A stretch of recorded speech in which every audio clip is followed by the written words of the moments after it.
Friends, good morning. This is Pastor Victor Sagbigsal sa Agdao, Davao City. Now, according to the Bible, adunalay duha ka klase sa tao ang nasulat. Una, gitawag siya og believer, which means a real Christian. And secondly, unbeliever, which is a non-Christian. Now, Kristohanon ka ba? Are you a Christian or an unbeliever? Now, kung moingon ka nga Kristohanon ka, ang pangutana karon is, how can you prove that you are a Christian? Unsaon nimo pag-prove sa imong kaugalingon nga ikaw usa ka Christian, ikaw usa ka Kristohanon or a believer? Okay? Now, kung mangutana kita sa atong time karon, mangutana kitag tao, are you a Christian? Yeah. All the religion will say, yes, I'm a Christian.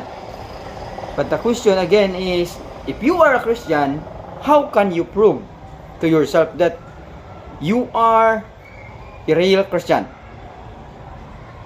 How can we identify? Okay? How can we know that this person is really a Christian? Kristohanon ka ba? If you say yes, then comment below. Share your ideas, share your thought.